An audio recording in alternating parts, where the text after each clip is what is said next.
ക്ഷേമ പെൻഷൻ ലഭിക്കാത്തതിനെ തുടർന്ന് കോഴിക്കോട് ചക്കിട്ടപ്പാറയിൽ ആത്മഹത്യ ചെയ്ത ഭിന്നശേഷിക്കാരനായ ജോസഫിന്റെ പോസ്റ്റ്മോർട്ടം ഇന്ന് നടക്കും. കോഴിക്കോട് മെഡിക്കൽ കോളേജിലാണ് പോസ്റ്റ്മോർട്ടം. ആത്മഹത്യയിൽ പ്രതിഷേധം ശക്തമാണ്. എം.എസ്. അനീഷ് കുമാർ വിശദാംശങ്ങളുമായി ചേരും. അനീഷ്, ഇന്നലെ നമ്മൾ ഏറെ വേദനയോടെ കേട്ടൊരു വാർത്തയായിരുന്നു ക്ഷേമ പെൻഷൻ മുടങ്ങിയതുകൊണ്ട് ആത്മഹത്യ ചെയ്ത ഒരു ഭിന്നശേഷിക്കാരന്റെ വാർത്ത. ഇന്ന് അനീഷ് എവിടെയാണുള്ളത്? എന്താണ് വിശദാംശങ്ങളൊക്കെ?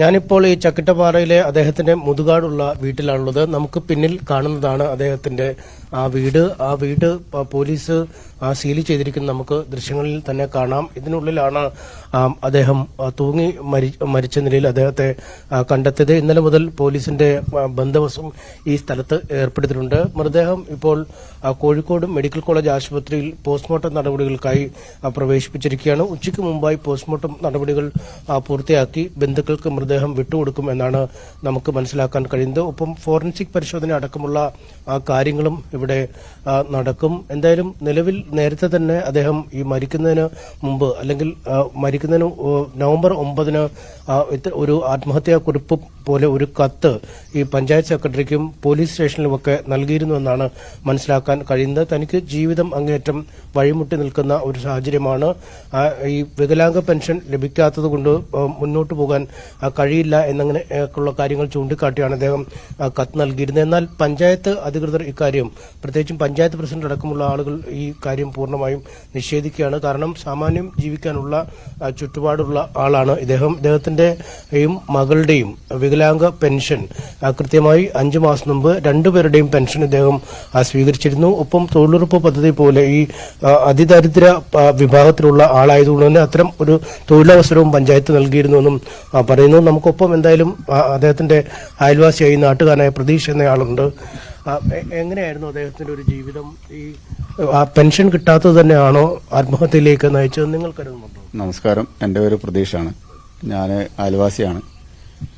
പിന്നെ പെൻഷൻ കിട്ടാത്തതിന്റെ പേരിലുള്ള ഒരു സാമ്പത്തിക കടബാധ്യതയുടെ പേരിൽ ഒരാൾ ആത്മഹത്യ ചെയ്യുക എന്നുള്ളതൊരു ഒരു പ്രതിസന്ധി ഘട്ടം ഇവിടെ ഉണ്ടായിട്ടില്ല. പിന്നെന്താ വെച്ചിട്ടുണ്ടെങ്കിൽ പിന്നെ പഞ്ചായത്തിന്റെ ഭാഗത്തുനിന്ന് ഒരു വീഴ്ചയും ഇവിടെ വന്നിട്ടില്ല എന്നാണ് ഞാൻ മനസ്സിലാക്കുന്നത്. അയൽവാസി എന്ന നിലയ്ക്കും ഈ നാട്ടിലെ ഏകദേശം ആകെ ഒരു 40 കുടുംബമാണ് ഈ ഒരു ചുറ്റുവട്ടത്തുള്ളത്. അപ്പോൾ 40 കുടുംബങ്ങളുടെ അത്യാവശ്യ വിവരങ്ങളും കാര്യങ്ങളും നമ്മൾ കൃത്യമായിട്ട് മനസ്സിലാക്കുന്നതും അത് മനസ്സിലാക്കി അതിന്റെ പോരായ്മകൾ എന്തെങ്കിലും ഉണ്ടെങ്കിൽ പഞ്ചായത്തിനെ അറിയിക്കുക. അതുമായിട്ട് പഞ്ചായത്ത് പ്രസിഡന്റ് കെ സുനിൽ ആണ് ഇവിടുത്തെ പഞ്ചായത്ത് പ്രസിഡന്റും. ഈ 5ാം വാർഡാണിത്. 5ാം വാർഡിലെ പിന്നെ വാർഡ് മെമ്പറും അദ്ദേഹമാണ്. അപ്പം നമ്മൾ എന്തെങ്കിലും ഒരു പ്രശ്നം ഇവിടെ ഉണ്ടെങ്കിൽ കറക്റ്റായിട്ട് വിളിച്ചു പറയുകയും അതുമായി ബന്ധപ്പെട്ടിട്ട് പ്രസിഡന്റ് എല്ലാ കാര്യങ്ങളും വ്യക്തമായിട്ട് ഇവിടെ ചെയ്തു തരുന്ന ഒരാളാണ്. കാരണം നമുക്കറിയാം, ഇപ്പൊ ഈ ആകെ നമ്മുടെ ഈ ഒരു ഭാഗത്ത് വീടിന്റെ മുറ്റം വരെ കോൺക്രീറ്റ് ചെയ്ത റോഡ് ആകെയുള്ളത് ഇദ്ദേഹത്തിന്റെ വീട്ടിലാണ്. അത് കണ്ടാൽ തന്നെ നമുക്ക് മനസ്സിലാവും എന്താണ് ഇങ്ങോട്ടുള്ള എല്ലാ കാര്യങ്ങളും വളരെ വ്യക്തമായിട്ട് ചെയ്തു കൊടുക്കുന്ന ഒരു പഞ്ചായത്താണിത്. അതിദരിദ്ര കുടുംബത്തിൽപ്പെട്ട ഒരു വ്യക്തിയാണ്. നമ്മളിപ്പോൾ സർക്കാർ ഇപ്പോഴത്തെ LDF സർക്കാർ ഭരിക്കുന്ന കാലഘട്ടത്തിൽ അതിദരിദ്ര കുടുംബങ്ങളെ പിന്നെ നമ്മളിവിടുന്ന് സൂക്ഷ്മമായിട്ട് പരിശോധിച്ചിട്ടാണ് അതിദരിദ്ര കുടുംബങ്ങളെ നമ്മളിവിടെ ഇവിടെ രേഖപ്പെടുത്തി കൊടുക്കുന്നത്. അതിന്റെ അടിസ്ഥാനത്തിൽ തന്നെ വളരെ വ്യക്തമായി തന്നെ നമുക്ക് കണ്ടറിയാം അദ്ദേഹത്തിന്റെ വീടിന്റെ മുറ്റത്ത് നിന്ന് സ്റ്റെപ്പ് കയറിയാൽ അദ്ദേഹത്തിന്റെ വീട്ടിലെത്തും. അപ്പോൾ അവിടം വരെയും കറക്റ്റായിട്ട് കോൺക്രീറ്റ് റോഡടക്കം ചെയ്തു കൊടുത്തൊരു വീടാണിത്.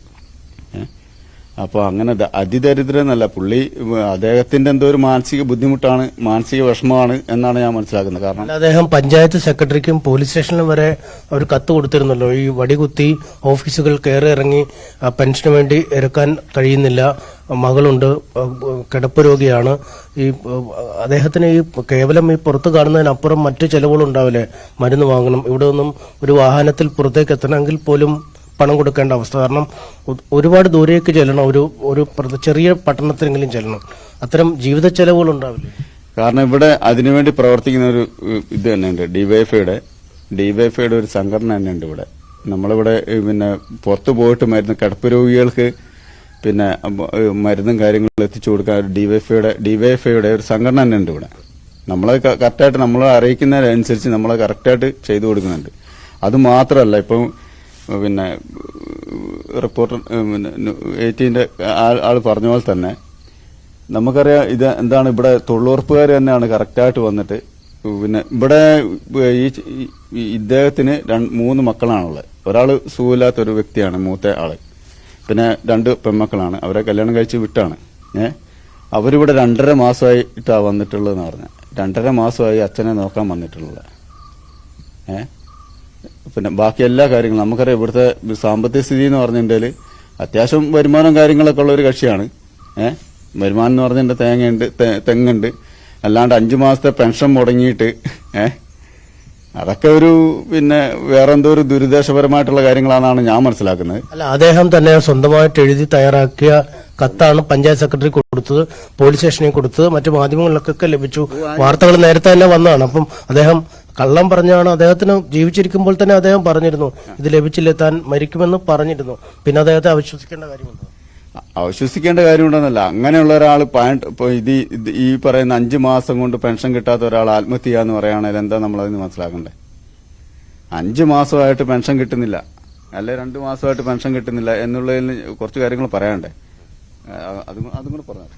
എന്തായാലും പഞ്ചായത്ത് നൽകിയ വിശദീകരണവും ഇത് തന്നെയായിരുന്നു. കാരണം താൽക്കാലികമായി ഈ ആത്മഹത്യയിലേക്ക് നയിക്കപ്പെടേണ്ട ഒരു സാഹചര്യം ഇദ്ദേഹത്തിനില്ല.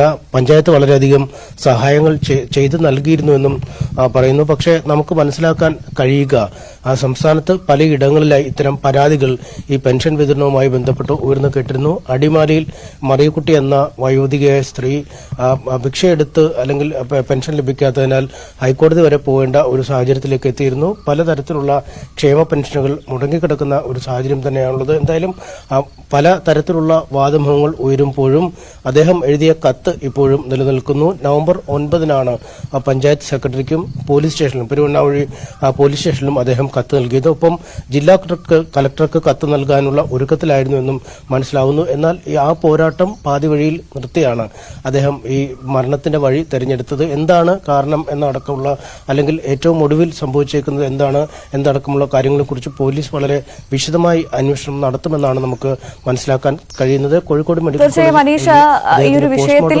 5 മാസത്തോളമായി തനിക്ക് പെൻഷൻ കിട്ടിയിട്ടില്ല, അതുമാത്രമല്ല മരുന്നിന് പോലും ക്യാഷ് ഇല്ല എന്നൊക്കെ അദ്ദേഹം പറയുന്നുണ്ട്. അതുമാത്രമല്ല, അനീഷ് ഇപ്പോൾ സൂചിപ്പിച്ചതുപോലെ തന്നെ പഞ്ചായത്ത് ഓഫീസിൽ ഇതിനു മുൻപ് അദ്ദേഹം പോയി പരാതി നൽകി. ഇനിയും തനിക്ക് പെൻഷൻ ലഭിച്ചില്ല എങ്കിൽ താൻ ആത്മഹത്യ ചെയ്യുമെന്നും അദ്ദേഹം പറഞ്ഞത് മുഖവിലേക്ക് എടുക്കാതെ നമുക്ക് പോവാൻ സാധിക്കില്ല. അത് മുഖ്യ തെളിവായി തന്നെ ഈ വിഷയത്തിൽ കാണേണ്ടതാണ്. ആ ഒരു പശ്ചാത്തലം ഉള്ളതാണ്. അതുകൊണ്ട് തന്നെ ഏതെങ്കിലും ഒരു അധികൃതർ സർക്കാരിന്റെ ഭാഗത്തുനിന്നോ അവിടെ വീട് സന്ദർശിച്ചിരുന്നോ, എന്തെങ്കിലും ഒരു നിർദ്ദേശം ആരുടെങ്കിലും ഭാഗത്തുനിന്ന് ഇത് സംബന്ധിച്ച് ഉണ്ടായിട്ടുണ്ടോ?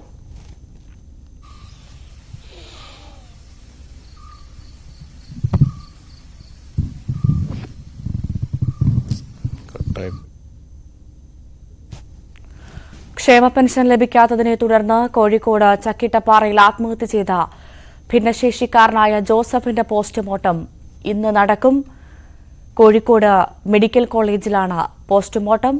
ആത്മഹത്യയിൽ വലിയ തരത്തിലുള്ള പ്രതിഷേധം ഉണ്ടെന്നാണ് മനസ്സിലാക്കുന്നത്. എം.എസ്. അനീഷ് കുമാർ ഉള്ളത് ചക്കിട്ടപ്പാറയിലുള്ള ജോസഫിന്റെ വീട്ടിലാണ്. അവിടെ നിന്നുള്ള വിശദാംശങ്ങളാണ് അദ്ദേഹം നൽകിക്കൊണ്ടിരിക്കുന്നത്. ഈ വിഷയത്തിൽ വലിയ പ്രതിഷേധമാണുള്ളത്. ഇതിനു മുൻപ് ജോസഫ് പഞ്ചായത്ത് ഓഫീസിൽ തനിക്ക് പെൻഷൻ ലഭിക്കുന്നില്ല എന്നും കൃത്യമായി പെൻഷൻ ലഭിച്ചില്ല എന്നെങ്കിൽ ആത്മഹത്യ മാത്രമേ തനിക്ക് വഴിയുള്ളൂ എന്നും അദ്ദേഹം പഞ്ചായത്ത് ഓഫീസിൽ പോയി മുന്നറിയിപ്പ് നൽകിയിരുന്നു. പക്ഷേ ഒരു ഇടപെടൽ അവരുടെ ഭാഗത്തുനിന്നും ഉണ്ടായില്ല. അതേ സമയത്ത് പോലും പഞ്ചായത്ത് പ്രസിഡന്റ് പറയുന്നത് യാതൊരു തരത്തിലുള്ള സാമ്പത്തിക ബുദ്ധിമുട്ടും ജോസഫിന് ഇല്ല എന്നാണ്. അദ്ദേഹത്തിന് വീട്ടിലേക്കുള്ള വഴി നൽകി, തൊഴിലുറപ്പ് പദ്ധതിയിൽ ഉൾപ്പെടുത്തി ജീവനോപാധി കണ്ടെത്തി നൽകി എന്നൊക്കെയുള്ള ന്യായീകരണങ്ങൾ പഞ്ചായത്തിന്റെ ഭാഗത്തുനിന്ന് കൃത്യമായി നടക്കുന്നുണ്ട്. പക്ഷെ അപ്പോൾ പോലും താൻ ആത്മഹത്യ ചെയ്യും, തനിക്ക് ജീവിക്കാൻ വേറെ മാർഗമില്ല, 5 മാസമായി പെൻഷൻ മുടങ്ങിയിട്ട് എന്ന് ജോസഫ് പറയുന്നു. അദ്ദേഹത്തിന്റെ ആത്മഹത്യാക്കുറിപ്പിൽ പറയുന്നു. അദ്ദേഹം ഇതിനു മുൻപ് പഞ്ചായത്തിൽ നൽകിയ പരാതിയിൽ കൃത്യമായി പറയുന്നു. എന്തായാലും ഒരു മുഴം കയറിൽ അദ്ദേഹത്തിന്റെ വീടിന്റെ ഉമ്മറത്ത് ജീവൻ ഒടുക്കേണ്ട അവസ്ഥയാണുള്ളത്. എം എസ് അനീഷ് കുമാർ തുടരുന്നു എന്ന് മനസ്സിലാക്കുന്നു. അനീഷ, നമ്മൾ ഈ ഒരു വിഷയം പരിശോധിക്കുമ്പോൾ മറിയക്കുട്ടി ചേട്ടത്തെയും കൂടി പറയേണ്ടതുണ്ട്. അവർ അവരുടെ ആർജവത്തിന് പുറത്ത് ഈ വിഷയത്തിനെതിരെ ശക്തമായി പ്രതിഷേധിച്ചു, സർക്കാരിനെതിരെ പ്രതിഷേധിച്ചു. പക്ഷേ അത്തരത്തിലൊരു ആർജവം ഒരുപക്ഷെ ഈ ചേട്ടന് ഉണ്ടായിരിക്കില്ല. അതുകൊണ്ടായിരിക്കും അദ്ദേഹത്തിന് ജീവൻ ഒടുക്കേണ്ടി വന്നത്. ഒരു ജോസഫ് മാത്രമല്ല, ഒരു പക്ഷേ അനേകം ജോസഫുമാരുടെ പ്രതിനിധിയായിരിക്കാം അദ്ദേഹം. ഇനിയും എത്ര ജോസഫുമാർ ഉണ്ടാകും ഇങ്ങനെ ഇത്തരത്തിലുള്ള പെൻഷൻ ലഭിക്കാതെ പോവുകയാണെങ്കിൽ എന്നുള്ളൊരു ചോദ്യം ബാക്കിയാണ്. കാരണം ഒരു പെൻഷനെ മാത്രം ആശ്രയിച്ചായിരിക്കും, ഇദ്ദേഹം ഭിന്നശേഷിക്കാരൻ കൂടിയാണ്, അത് നമ്മൾ എടുത്ത് സൂചിപ്പിക്കേണ്ട കാര്യം. ഒരു പെൻഷനെ മാത്രം ആശ്രയിച്ചായിരിക്കാം ഒരു പക്ഷേ ഇദ്ദേഹത്തിന്റെയൊക്കെ ജീവിതം മുന്നോട്ട് പോകുന്നത്.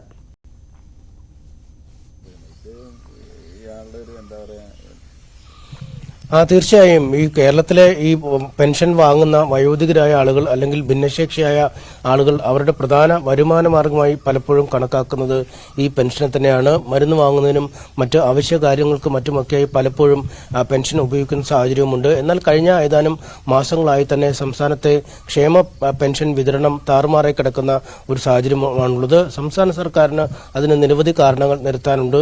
കേന്ദ്ര സർക്കാരിൽ നിന്നും അർഹമായ വിഹിതം ലഭിക്കുന്നില്ല. കേന്ദ്രത്തിൽ നിന്നുള്ള വിഹിതം സംസ്ഥാനത്തിന് വെട്ടിച്ചുരുക്കിയിരുന്നു എന്നടക്കമുള്ള പല കാര്യങ്ങൾ ചൂണ്ടിക്കാണിക്കുമ്പോഴും എന്തൊക്കെ കാര്യങ്ങൾക്കാണ് സർക്കാർ മുൻഗണന നൽകേണ്ടത് എന്ന ചോദ്യം തന്നെയാണ് ഈ കാര്യത്തിൽ പ്രസക്തമാവുന്നത്. കാരണം മറിയക്കുട്ടിയുമായുള്ള നിയമ പോരാട്ടം, മറിയക്കുട്ടി സർക്കാരിനെതിരെ നടത്തിയ നിയമ പോരാട്ടത്തിലും മറ്റുമൊക്കെ ഹൈക്കോടതിയുടെ ഭാഗത്തു നിന്നും സർക്കാരിനെതിരെ ചോദിച്ച ചോദ്യങ്ങളൊക്കെ നമുക്ക് മനസ്സിലാവും. ഇത്തരമൊരു സാഹചര്യത്തിൽ തന്നെയാണ് ഈ സർക്കാരിന്റെ അഭിമാന പദ്ധതിയായി തന്നെ വിശേഷിപ്പിക്കാമായിരുന്നത്. അല്ലെങ്കിൽ കഴിഞ്ഞ സർക്കാരിന്റെ കാലത്ത് ക്ഷേമ പെൻഷൻ വർദ്ധിപ്പിക്കുന്നു. ആ വർദ്ധിപ്പിച്ച ക്ഷേമ പെൻഷൻ രാജ്യത്തെ ഏറ്റവും കൃത്യമായി ലഭിക്കുന്ന ഒരിടം കേരളമായിരുന്നു. കഴിഞ്ഞ UDF സർക്കാരിന്റെ കാലത്ത് കൃത്യമായി തന്നെ പെൻഷൻ ലഭിക്കുന്നില്ലായിരുന്നു എന്നതടക്കമുള്ളവയാണ് തെരഞ്ഞെടുപ്പ് പ്രചാരണ രംഗത്തും LDF ഉയർത്തിക്കാട്ടിയത്. എന്നാൽ അത് മുടങ്ങുമ്പോൾ സ്വാഭാവികമായി തന്നെ ജനങ്ങളുടെ ഭാഗത്തുനിന്നും പ്രതിഷേധം ഉയരും എന്നത് വാസ്തവമാണ്. എന്തായാലും ഇത്തരമൊരു പ്രതിഷേധം ഉണ്ട്, അല്ലെങ്കിൽ ജനങ്ങൾക്ക് കിട്ടാത്തിൽ പ്രതിഷേധമുണ്ട് എന്ന്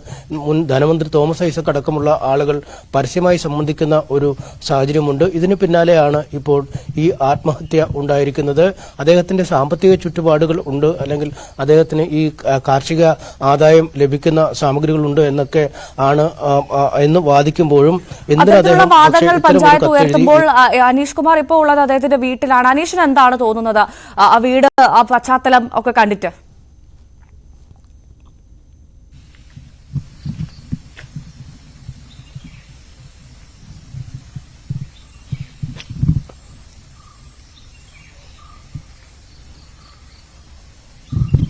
അനീഷ് കേൾക്കാമോ?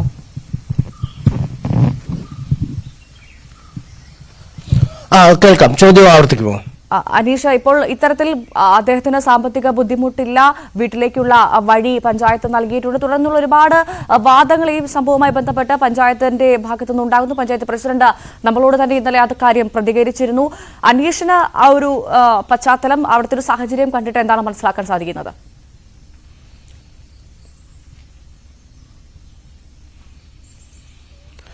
അദ്ദേഹത്തിന് ജീവിക്കാൻ പര്യാപ്തമായ ഏതാണ്ട് സാഹചര്യങ്ങളുണ്ട് എന്ന് തന്നെയാണ് നാട്ടുകാരും പഞ്ചായത്ത് അധികൃതരുമൊക്കെ പറയുന്നത്. കാരണം ഈ തെങ്ങ്, റബ്ബർ തുടങ്ങിയ നിരവധി കൃഷി, അതായത് താമസിക്കുന്ന സ്ഥലം തന്നെ 50 സെന്റ് സ്ഥലത്താണ് താമസിക്കുന്നത്. 50 സെന്റ് സ്ഥലത്തിന് അദ്ദേഹത്തിന് പട്ടയം ലഭിച്ചു എന്ന് പറയുന്നു. ഏതാണ്ട് ഈ വീടിനോട് ചേർന്ന് 1 ഏക്കർ സ്ഥലവും കുടിയേറ്റ ഭൂമി എന്ന രീതിയിൽ പട്ടയമില്ലാത്ത രീതിയിൽ അദ്ദേഹത്തിന് ഉണ്ട് എന്നും പറയുന്നു. പക്ഷേ നമ്മൾ ഒറ്റ നോട്ടത്തിൽ കാര്യമായ ഒരു ആദായം ലഭിക്കുന്ന ഒരിടമായി, കൃത്യമായി അതിനെ പരിപാലിക്കുന്ന ഒരിടമായി കാണുന്നില്ല. തെങ്ങും മറ്റുമൊക്കെ ഉണ്ടെങ്കിൽ പോലും പുറത്ത് റബ്ബർ റീപ്ലാന്റ് ചെയ്തിട്ടൊക്കെ ഉണ്ട് എന്നാണ് മനസ്സിലാക്കാൻ കഴിയുന്നത്. പക്ഷേ പ്രത്യക്ഷമായി വരുമാനം ലഭിക്കുന്നുണ്ടോ എന്ന കാര്യത്തിൽ നമുക്ക് ഇപ്പോഴും കൃത്യമായി പറയാൻ കഴിയുന്നില്ല. എന്തായാലും അദ്ദേഹത്തിന്റെ വരുമാനമുണ്ട് എന്ന് പറയുമ്പോഴും അദ്ദേഹത്തെ അതിദരിദ്രരുടെ പട്ടികയിലാണ് ഈ പഞ്ചായത്ത് പെടുത്തിയിരിക്കുന്നത്. അതിനനുസരിച്ചുള്ള ഭക്ഷ്യധാന്യങ്ങളും മറ്റുമൊക്കെ അദ്ദേഹത്തിന് കിട്ടുന്നുണ്ട് എന്നാണ് ഇന്നലെ പഞ്ചായത്ത് പ്രസിഡന്റ് K. സുനിൽ പറഞ്ഞത്. ഒപ്പം അദ്ദേഹത്തിന് ഈ തൊഴിലുറപ്പ് പദ്ധതി പോലെ ദാരിദ്ര്യ ലഘൂകരണവുമായി ബന്ധപ്പെട്ട് അദ്ദേഹത്തിന്റെ പുരയിടത്തിൽ തന്നെ ജോലി ചെയ്ത് ശമ്പളം ലഭിക്കുന്ന തരത്തിലുള്ള ഏതാണ്ട് 100ഓളം അടുത്ത് തൊഴിൽ ദിനങ്ങൾ അദ്ദേഹത്തിന് അടുത്തിടെ ലഭിച്ചിരുന്നു. അതിന്റെ വരുമാന മാർഗവും ആ പണവും പഞ്ചായത്തിൽ നിന്ന് ലഭിച്ചു എന്ന് പറയുകയും ചെയ്യുന്നു. പക്ഷേ ഇതിന് ഒരു നേരത്തെ ചിലരൊക്കെ അഭിപ്രായപ്പെട്ട പോലെ ഒരാളുടെ വ്യക്തിപരമായ കാര്യത്തിൽ ഉപരി ഒരു സാമൂഹിക കാരണം ഈ പെൻഷൻ നൽകാതിരിക്കുന്നത് അല്ലെങ്കിൽ പെൻഷൻ ലഭിക്കാതിരിക്കുന്നത് ഒരു സാമൂഹിക കാരണം എന്ന രീതിയിൽ അദ്ദേഹം കരുതിയിരിക്കാം എന്ന് നമുക്ക് പറയാൻ കഴിയും. കാരണം നേരത്തെ മുതൽ തന്നെ പോരാട്ടങ്ങൾ നിരന്തരം ഇത്തരത്തിൽ നടത്തിയ ഒരാളാണെന്നും അദ്ദേഹത്തെക്കുറിച്ച് മനസ്സിലാക്കാൻ കഴിയുന്നു. കാരണം നേരത്തെ സ്ഥലത്തിന് പട്ടയം ലഭിക്കാത്ത സാഹചര്യം വന്നപ്പോൾ കളക്ടറേറ്റിൽ പോയി മണ്ണെണ്ണ ഒഴിച്ച് ആത്മഹത്യ ചെയ്യും എന്ന് ഭീഷണിപ്പെടുത്തി ആ പട്ടയം പോരാട്ടത്തിലൂടെ നേടിയെടുത്തു എന്നാണ് അദ്ദേഹത്തെക്കുറിച്ച് നമുക്ക് മനസ്സിലാക്കാൻ കഴിയുന്നത്. ഇത്തരമൊരു സാഹചര്യത്തിൽ തന്നെയാണ് അദ്ദേഹം പഞ്ചായത്ത് അധികൃതർക്ക് കത്തെഴുതിയത്. ആ കത്ത് നടപടി ഉണ്ടാവാത്ത ഒരു സാഹചര്യം ഉണ്ടായപ്പോൾ അദ്ദേഹം മരണത്തിന്റെ വഴി തെരഞ്ഞെടുത്തെന്നും വേണം നമുക്ക് കരുതാൻ. എന്തായാലും അങ്ങേയറ്റം വിജനമായ ഒരു അദ്ദേഹത്തിന്റെ മരണവും ഒരു പോരാട്ടമാക്കുകയായിരുന്നു. ഒരു ജോസഫ് മാത്രമല്ല, ഇനി ഇത്തരത്തിൽ മറ്റൊരു ജോസഫ് ഉണ്ടാവാതിരിക്കാൻ ഉള്ളൊരു തീരുമാനത്തിന്റെ പുറത്തായിരിക്കാമോ അദ്ദേഹം ജീവൻ ഒടുക്കിയത്? ഇന്നലെ വന്ന ചാനലുകളോട് ഞങ്ങൾ അതേ വർത്താനം തന്നെ കാരണം ചെയ്ത കാര്യങ്ങൾ ചെയ്തതായിട്ട് പറഞ്ഞു. ഇല്ല നിങ്ങളിവിടെ ഒരു പരിപാടി നടത്തിയാലോ ലൈവായിട്ട് പോയിക്കോട്ടെ. അതല്ല അനീഷ് കേൾക്കുന്നുണ്ടോ?